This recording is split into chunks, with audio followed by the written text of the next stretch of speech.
On the Let's Talk television program, we share solutions to real-life problems with real people, showing how faith guides everyone through the storms of life. We talk about tough issues that affect all generations. Our conversations help you learn, grow, and lead. Help us continue with this great work by partnering with us today. Call 905-625-1278, extension 233, or visit letstalkca.org. We look forward to your partnership with us to change lives. Let's Talk, revealing the heart of Christ through engaging media conversations.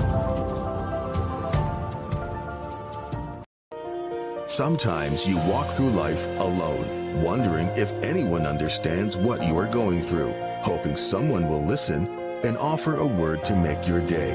The Church of God of Prophecy offers unconditional love and support, regardless of what you are going through. Visit cogop.ca for a location near you. The Church of God of Prophecy, developing authentic disciples of Christ.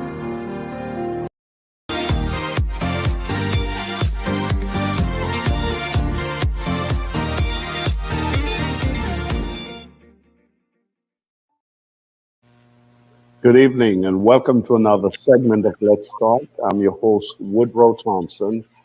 My guest this evening is an author, recording artist, entrepreneur, and a motivational speaker. My guest this evening is Nelly James. Welcome to Let's Talk. Thank you. Thank you. Good to have you with us. Great to be here. I think this has been a long time coming, but I'm glad we're finally able to do this. Yes, sir, definitely. Everything happens within time. That's correct. So, Nelly, you were born and raised in the Jane and Finch community. That area is known for its high crime rate, poverty, social dysfunction. Yes. What was it like growing up in that environment? It was really, I'll say it was really difficult. It was really difficult, especially since I did have my own, I'll say severe problems happening at home. I had to overcome a lot of verbal abuse within the home. A very dysfunctional household, I'd say. And, people, I feel like everyone who I knew in the community, it seemed like if they had a similar story. They came from a dysfunctional household, and we all I guess we all clicked that way because it's the only way we can relate. So because of that, we ended up doing some things that we didn't really want to do, but Right. we ended up doing it. So what do you think contributes to, apart from the fact that we know that there was extreme poverty, there's violence and stuff like that, but what do you think contribute mostly to that kind of bad reputation that Jane and Finch received over the years? So I'd say what contributed to it. I'll definitely say, right now I work pretty closely, I'd say, with the Toronto police right now. Right. I'd say that was something that definitely contributed to that reputation because there was a lot of tension in the community with the police, and a lot of times you'd see the police harassing a lot of Black people. I'd see it all the time, and so it got to the point where it was even me. I'd be driving, and they would stop me for no reason, Right. walking with my friends, and they'd stop my friends and all this stuff, and again, I feel like that builds some type of anger within people, Right. right? Mhm. And they go out there and they go do certain things, and some people come from outside the community and they experience probably being robbed, or they experience all these different things that happen, and that's how the reputation's made. Right. So you talked about your family earlier and some of the dynamics within the family. Yeah. I'm assuming you had siblings. Would you say that mom and dad was a product of the community? So maybe the way they reared you is part of being a product of the community? Would you mind saying that one more time to me? No, I'm asking, you mentioned earlier about the family dynamics, how difficult it was in the home. Yes. So I'm saying with your mom and your dad, by the way, did you grow up with mom and dad? I grew up mostly with my mom. Okay, Yeah. okay. So do you think that it was difficult for mom because she was a product of that community, so she was doing the best that she knew how to do based Yeah. on how she was reared and her background? Yes. I definitely believe that because I got to realize that when I got older, you know, Right, because I I see how hard life can be now, you know. right, She had to she had to grow up. She had to raise 5 kids basically on her own, right? wow, wow, So I can only imagine how frustrating that was, you know. So I got to understand that, man, it can be kind of crazy if you have 5 kids and you're trying to feed all 5 kids, you're trying to pay the rent, you're trying to do all right. this stuff. I could see now how it can be. It can make you go a little bit nuts, you know. So yeah, I'll definitely agree with that. Yeah. Yeah, I mean, as a single mother trying to provide for 5 children on your own, that can be frustrating, right? Yeah. So that pushed you into, would you say that you got involved in criminal activity in the community just because of the dynamics of home and trying to find yourself? What was that like? Yeah, I'll definitely say that was the reason why I kind of did get into some mischief because of acceptance as well. You know, I wasn't being Right, accepted. I felt like if I wasn't being accepted at home, you know, right, I felt no type of love at home at all, right? right, So if I'm not feeling that at home, then I'm gonna channel that anger and that frustration that I have, in which I'm seeing inside of my household as well, on people out in the street, people at school, sometimes even at church when I went to church when I was younger as well. Um, right, and yeah, I was just really, I'd say that's what made me get into some of the mischief that right. I've gotten into. What was school like? Did you attend school and what was that like? Did you have teachers that showed an interest in you while in school? What was that like? School was school was an experience because I was never really a A+ student or a B+ student, Right, even a C+ student. And as I got older, again, I got to realize why. You know, I was dealing with a lot of negativity at home, and all that stuff all the time when I was in school, all the negative stuff that was being told to me when I was at home, it was replaying in my head. You know, stuff that stuff. I was stupid. I'm not going to be anything. All that stuff. So even when the teacher's talking, my confidence was so low on the ground that my brain kind of shuts down. It's kind of weird. Like my brain would shut down, and I'm just thinking, "Oh, I'm stupid. I'm dumb," and all that stuff, right? So I was trying to cope with it, and that's where all of the frustration came. And I'll fight students, I'll fight teachers, and all this stuff, and that never helped with my grading situation. So it would just get worse. And right, it's not like if I wasn't trying, I'd still try. And there were some teachers there that would try with me, but I feel like because of my temper was a bit too strong. right, They would be like, you know what, he's a lost dog. right.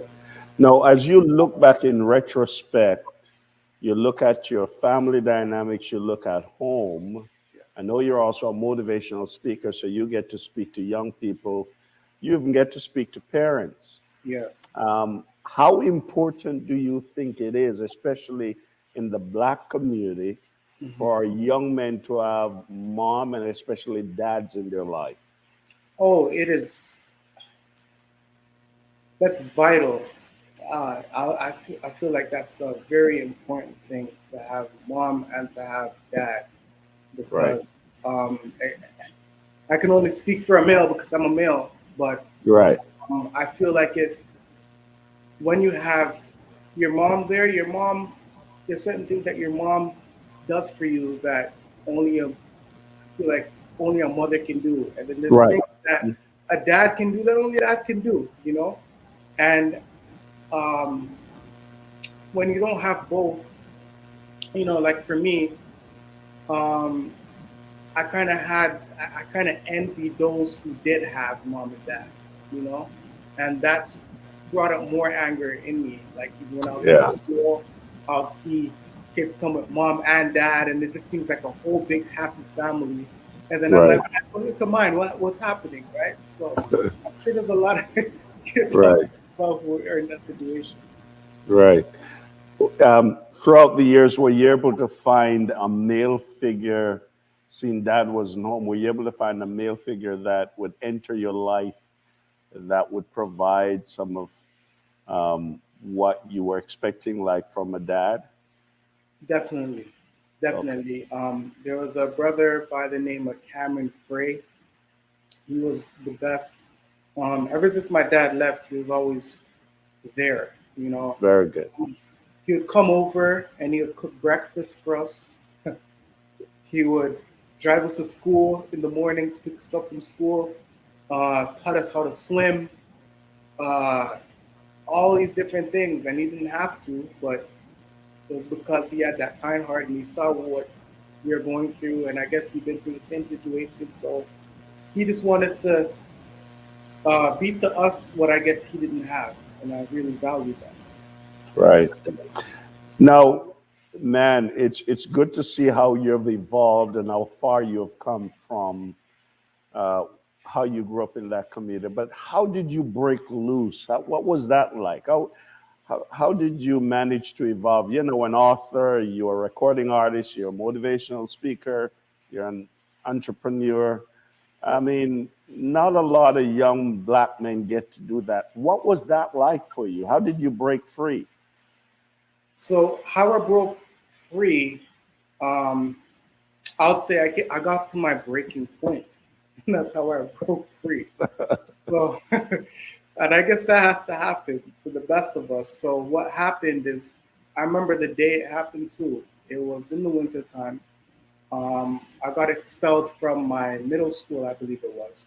Wow. And because of all the fighting and all this stuff going on in my head, I got expelled. Started going to a special school. When I started going to that special school, I was being bullied left, right, and center in my household, within my Mm. household, right? And so then, with all that negativity going on in my mind, I'm like, man, there's no point in me being here. I might as well be dead. So I did attempt suicide that day. I did lie down in the middle of the road, and I waited for a car to hit me. Wow. And a lady did come, and to this day, I believe she's still an angel because she did come. She gave me some motivational words, some words of encouragement, and I got off the road. And at first, I'm like, why does this lady even care that I'm trying to kill myself? Like, why do you care? And then I think I was even telling her that. I'm like, why do you care? And then she's like, man, you have so much potential. And I think that was probably one of the first times I heard something positive come at me. So it created a shift in my mind. It created a shift in my mindset to want to do something for someone that might be experiencing the same thing as me. Wow. That's amazing. Nelly, we're going to take a quick break. We'll be right back to continue this conversation. Please stay with us. We'll be right back after this break. On the Let's Talk television program, we share solutions to real-life problems with real people, showing how faith guides everyone through the storms of life. We talk about tough issues that affect all generations. Our conversations help you learn, grow, and lead. Help us continue with this great work by partnering with us today. Call 905-625-1278, extension 233, or visit letstalkca.org. We look forward to your partnership with us to change lives. Let's Talk, revealing the heart of Christ through engaging media conversations. Sometimes you walk through life alone, wondering if anyone understands what you are going through, hoping someone will listen and offer a word to make your day. The Church of God of Prophecy offers unconditional love and support, regardless of what you are going through. Visit cogop.ca for a location near you. The Church of God of Prophecy, developing authentic disciples of Christ.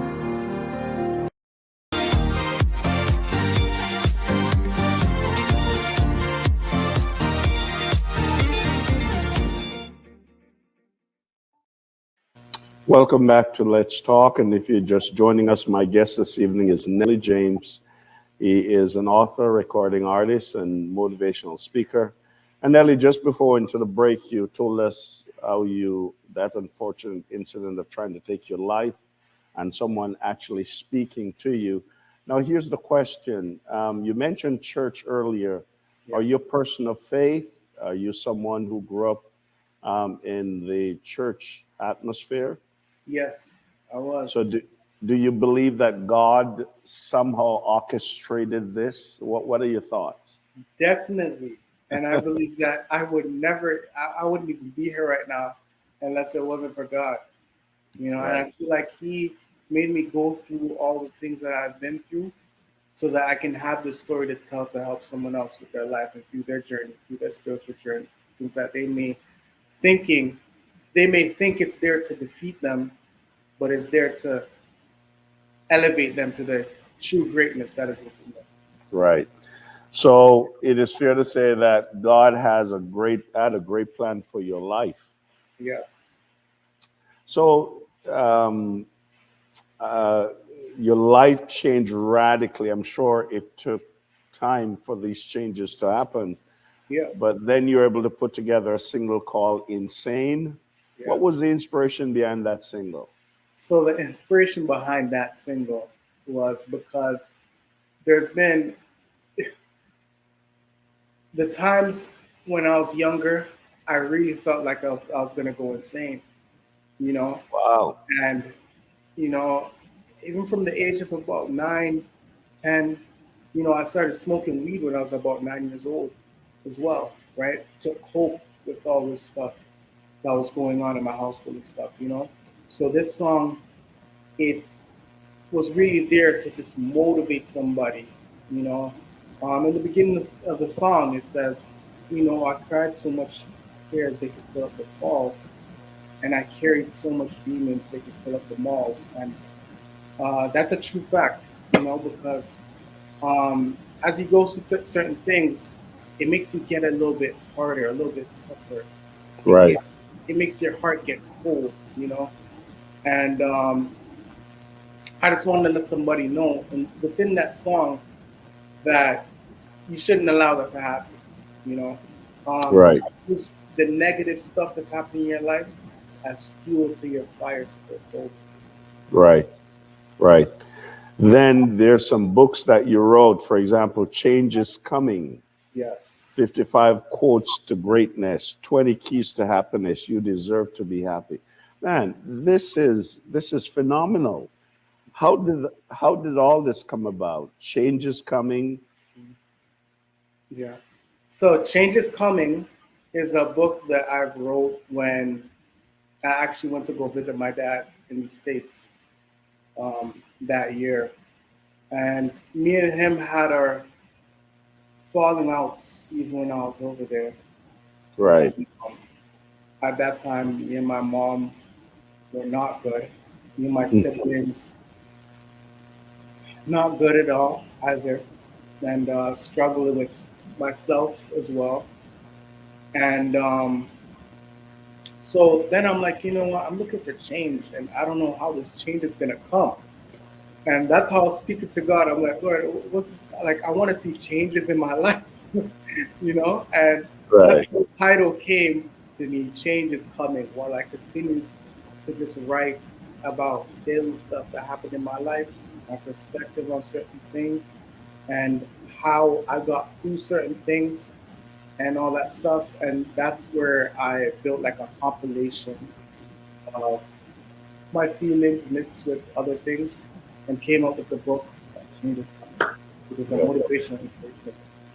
So I think the idea that change is coming is not just a one-time thing. It is something that is continuous, is it? Yes, something that's continuous. Exactly. So it's almost like change is always coming. Exactly. Exactly. That's right. Um, I know you also do some podcasts as well. Yes. Yes. What's the motivation behind the podcast? Is that from changes coming? You want to see change happening in people's lives?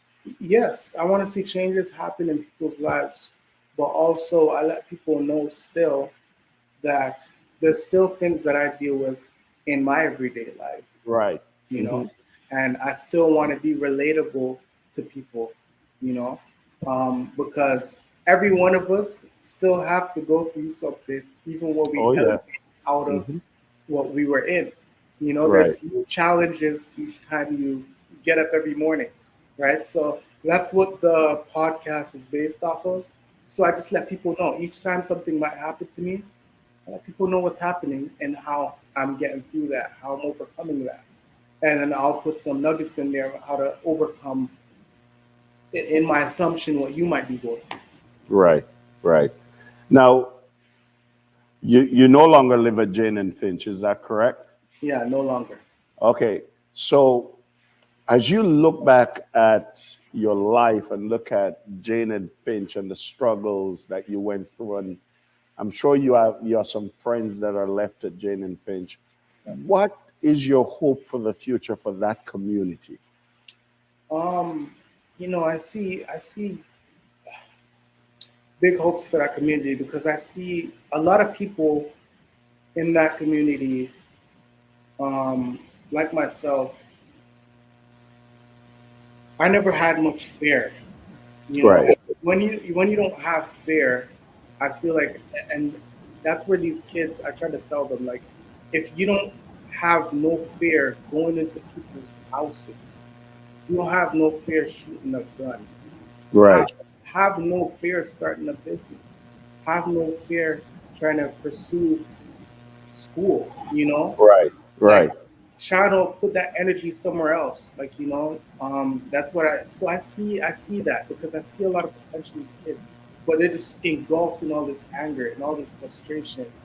And once I feel like when they find a way to let go of all of that, when they find a way to release it however they want to, whether it's in a song, whether it's writing a book. Once they do that, I feel like that community can be a very powerful community. But that's why I choose to do what I do so that I can kind of light the path for some of the younger guys who are behind me. Right. Right. Now, we spoke earlier about the fact that you struggled in school. There were some teachers who were interested, but because of what happened in your life. But listen to this. You completed your bachelor's degree in social work. Yes. How difficult was that to go back and do your studies? That was a little bit difficult. That was difficult because first I went to Centennial for my diploma, right? Right. And it was a big hurdle because I was doing all applied courses in high school because they felt like I couldn't handle none of the college work and all this stuff, right? So then I had to actually go back to summer school and all this stuff to deal with the academics and all this stuff. And I'm like, oh my gosh, I was losing my mind. so, so, uh, so yeah, it was a challenge. And then when I actually got to college now, and there was a teacher who was there. I can't even remember her name, but she was very supportive.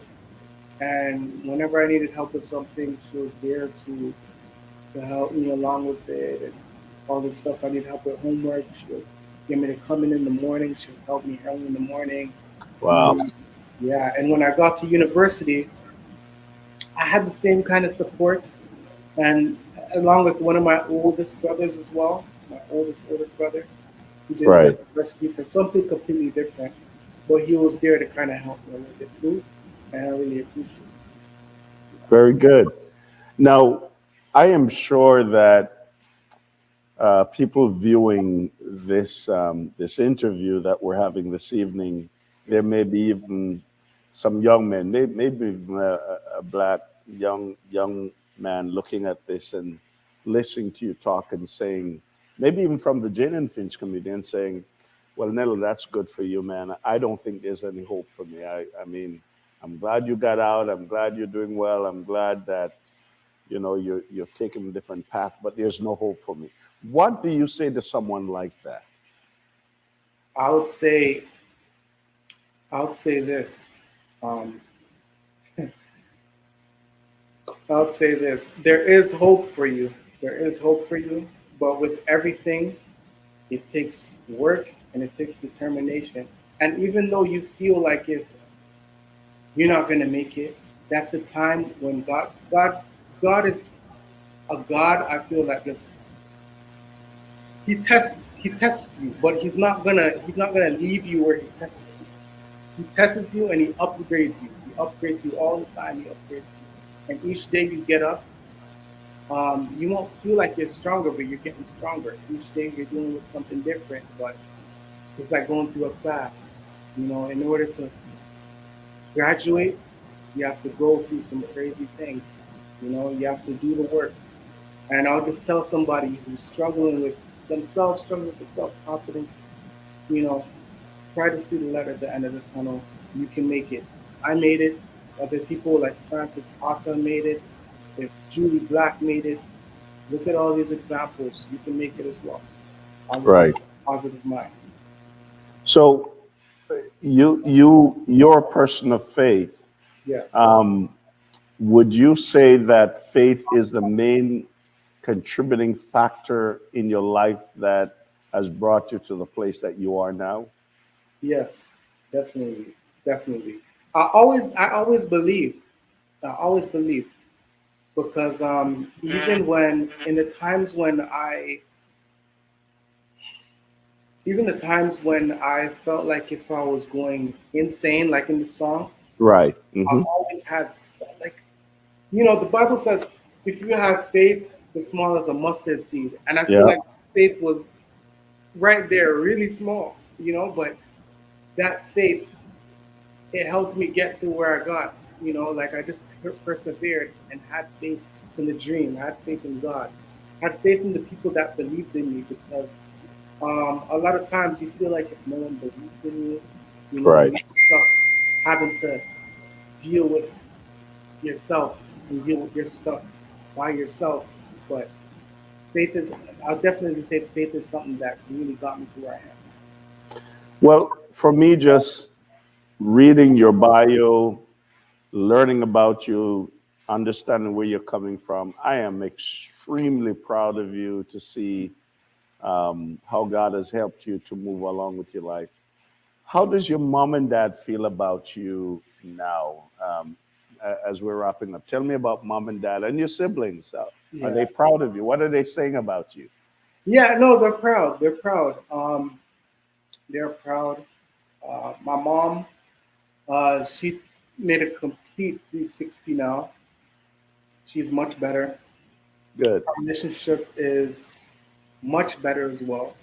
good. We can actually have a conversation, you know. Um, Me and my dad, uh, I would say he made a 180 as well. he's he's much better as well. You can have a little bit of a conversation with him and let him know where he was wrong. You know, Very good.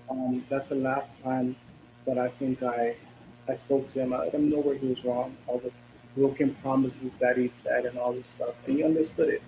And I feel like and I said that one time when he was that was earlier, no, that's last year because he did have a heart attack, right?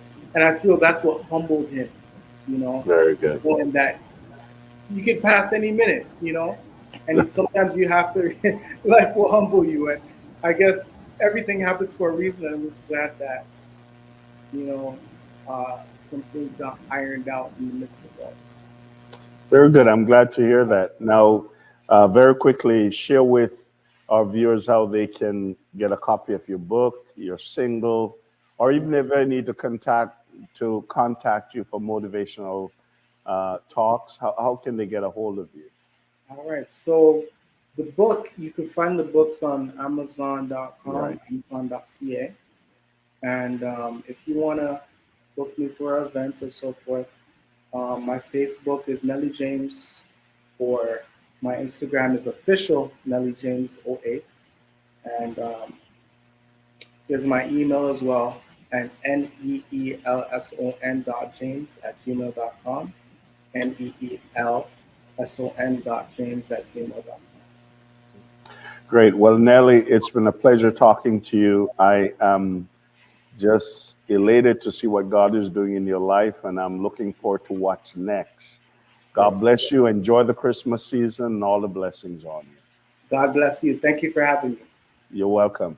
Well, folks, that's all the time that we have for this evening. I hope you are blessed by this conversation I had with Nelly James. And as you heard him say, that his faith in Jesus Christ, his faith in God is something that has transformed his life. And I'm praying that if you have not come to know Christ as Savior, that you'll cry out to him, especially in this Advent season as we prepare ourselves to celebrate the birth of Christ.